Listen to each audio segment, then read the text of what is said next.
Deputy Daly. Thanks, Ceann Comhairle. Obviously, your amendments 4 and 10, Minister, are trying to roll back on the amendments that Deputy Wallace succeeded in getting past a committee.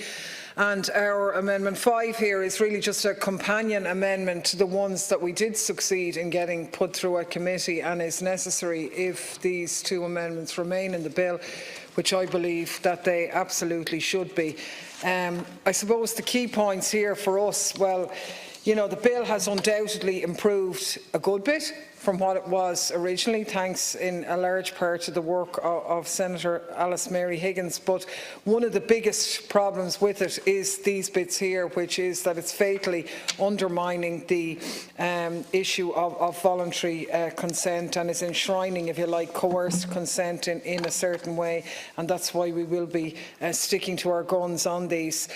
I suppose there's a couple of things. I find it really unbelievable that we have to argue this point at all.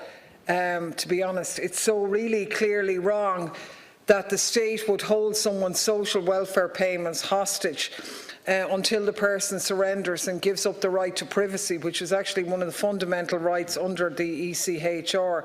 But that is how the PSC card has been used by the Department of Social Protection to date.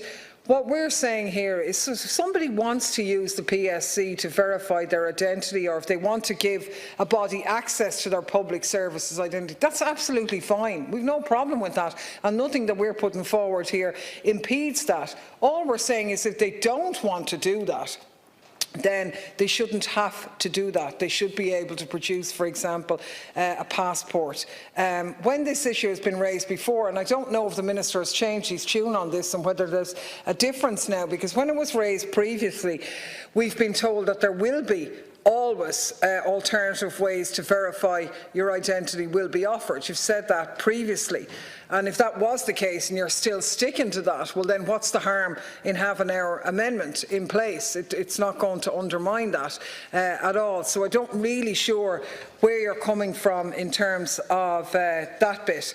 And if it is, you know, if it isn't provided for an alternative mechanism, well, we think that it absolutely should be. We're not prescribing what the individual service provider should use. We actually don't care what they say the requirement should be, but we're just saying it can't be the only provision. And I think, leaving aside some of the amendments that were some of the discussions at committee, there is a serious point here. I mean, it's one thing to submit a photograph or a document with your address on it. It's quite another thing to be required to provide facial image biometric scan. And if we hear it again, I really hope you don't say it, that the PSC database doesn't store biometric database, we'll be, I don't know what, well, we're pretty sick listening to that, because the intrusiveness of the data requirements of the PSC means that the PSC is in breach of the requirement under EU and ECHR law that state interferences with privacy must be both necessary and proportionate. And the PSC is not necessary because alternative forms of identification, including passports, are available and were previously sufficient for the purposes of accessing public services. So the idea of systems breakdown going into overload applying here doesn't apply.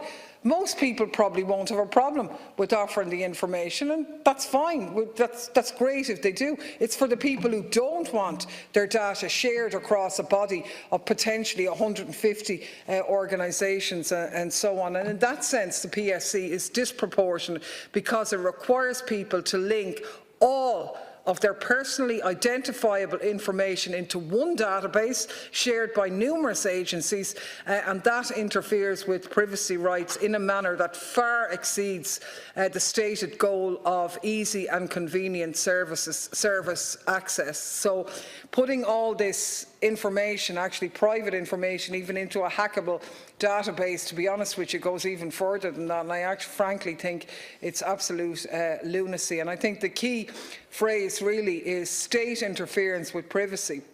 Because you see, if the state asks somebody, you know, do you want to give us X, Y, Z parts of information about yourself, and in return we'll give you this handy little card now that you can use for all of your public service, a lot of people would say yes. And if the state asks, well then interference with privacy doesn't apply in that situation. When it becomes interference with privacy is when the state puts a gun to somebody's head and basically says, give me all your data or we're going to cut your services off. And I find it very difficult. I don't know why the government can't really get that point. And I think by interfering with privacy in a way that's neither necessary nor proportionate, I can guarantee you now, and I'm happy to put it on the record, the state is setting itself up for all sorts of problems, not just with the ECHR, but also with the GDPR, without question.